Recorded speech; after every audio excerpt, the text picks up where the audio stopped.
campus was in Columbia, but he never saw the actual campus here in Rock Hill. Anybody know other cities that were possible places that Winthrop could have been? There were some cities that, there was a bid process for where Winthrop would be located, the state teacher school, after it was in Columbia, and they wanted to, they said they needed to move out of the, little chapel and expand. They sort of did a bid process around the state and said, what city wants this school? Charleston? No, Charleston was not one. Spartanburg was one. There were a lot of little towns. I believe Florence was another one, but again, several small towns that Winthrop could have been, but here we ended up in Rock Hill. Okay, when you are given tours and things, I mean, it's good to have this in your backpack because it's got a good timeline of Winthrop, and it tells you all the important dates and kind of some of the cool people that were around here. Like we have had a couple of Olympians.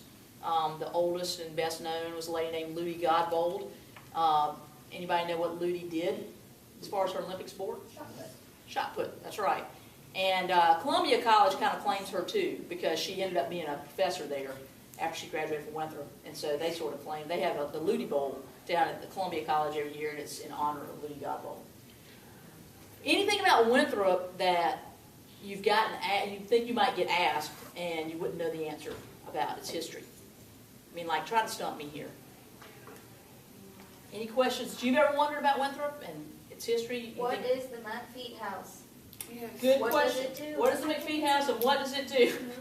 Stop, Thornathon caller, you cannot answer that. Okay. Okay. I will say that, let me put a plug in here, that if you work for the Phonathon, which is out of the Development and Alumni Relations area, we raise money for your scholarships, and if you are a Phonathon caller, you get a lot of history and a lot about Winthrop.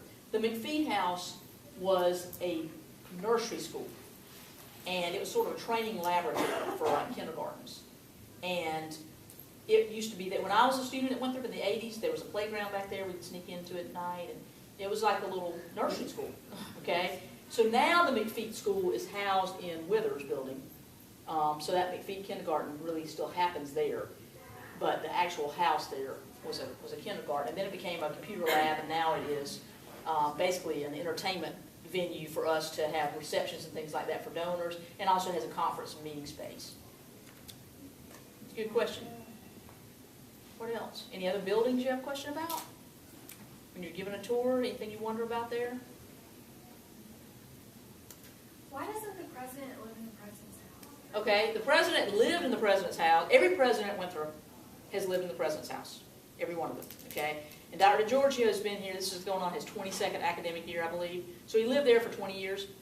The president's house has got some mold issues, and it has some water issues, and it's currently being renovated. But after 20-something years, he and his wife decided they wanted to stay in Rock Hill, and they had bought land here years ago, and so they asked the Board of Trustees for permission after 20-something years, could they please move into their own home. So they built a house, and the president's house will still be used. Like the next president, we anticipate will live there, and it's being renovated right now. So it's not going to be converted into like I wanted it for the alumni relations office. I thought it'd be a cool space because it's got historical significance, but they said no, it's going to be used for a president's house because we want all of our presidents to live on campus. But because Dr. D and his wife lived for 20 years there, he felt like he kind of paid his dues of living on campus, so that's why. When does the library start? When they can start building for that? When we get millions and millions of dollars, and when you graduate, become famous, and give us millions of dollars, we will build a new library. However, have you been to the archives since it moved to the Bookworm, where the Bookworm was? Over at the corner of Charlotte and Cherry? It's pretty awesome. And there's a neat exhibit they put in this weekend for the Board of Trustees to see, and it's, I know they'll be having a lot of other exhibits in there, but that might be a cool thing for your class next year. You go take a tour there and just see how they store things and all. It's a lot better space than in the basement of the library where it used to be. Yes? What's the bookworm? I'm sorry, the Bookworm was our campus bookstore, and before we had the Giorgio Campus Center. I'm sorry, that's right, most of you are freshmen. Oh my gosh, the Bookworm is now obsolete. So, but it was the campus bookstore. So. Isn't it on Oakwood? It's right across from, if you're standing at the front door of Earth Fair and look straight across the road, that's where the bookworm was, and that's where the archives is now. Right across from that BP station, next to Woody's Music. It's now called the Louise Pettis Archives. We have garnet and gold signs out there. Anybody know who Louise Pettis was? That's a trivia question. She was a librarian. She was not a librarian, no. She actually, she still is. She's a historian. And she made a major gift, and so we named the archives after her. Yes? What was, who was Margaret Nance and Rutledge named after? Oh, that's an awesome question. Margaret Nance and Rutledge, who are they named after? Margaret Nance was David Bancroft Johnson's mother. And Rutledge is named after his wife, May Rutledge Johnson. So, that's who they were named after. And the Rutledge family goes back to the Declaration of Independence. Right. The Rutledge who signed. Signed, that's right. So, May Rutledge Johnson said she would live to be 100, and she died on her 100th birthday.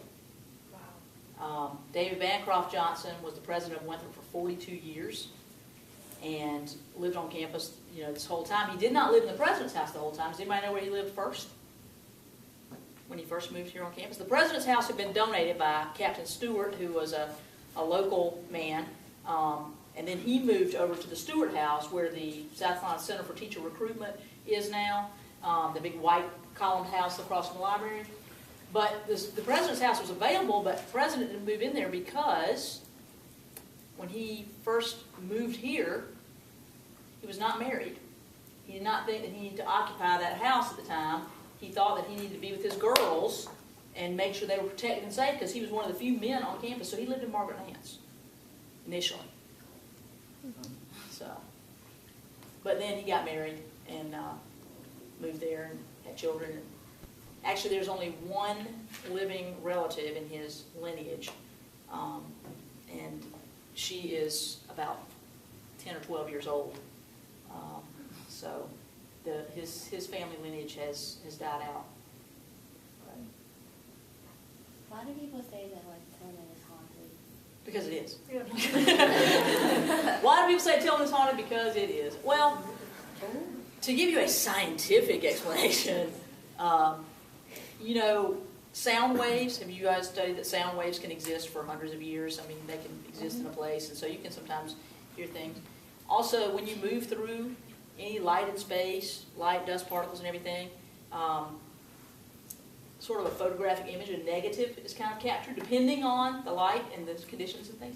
So sometimes I think what people see is really like a negative of what somebody was passing through 100 years ago. Sometimes, however, you can't explain things, like the smell of gardenias, like a perfume, or the noises of like a crinoline dress rustling through your outer office, or being locked into your office with a deadbolt lock that had, being locked in while you're sitting there and there's nobody there. Those kind of things, which have happened to me, I can't explain. I can't explain a Christmas card from David Bancroft Johnson ending up in the middle of a floor in the room that used to be the Winthrop Post Office. So, those kind of things I just can't explain. So that's why they say Tillman is haunted. And, it's, But the images that people see, the ghosts that people see, look too shadowy for me to think that they're actually ghosts. I think they're more just a sort of that the dust and the light is all right again, and they're seeing something that really happened 100 years ago, just like a photograph being reproduced. Yes?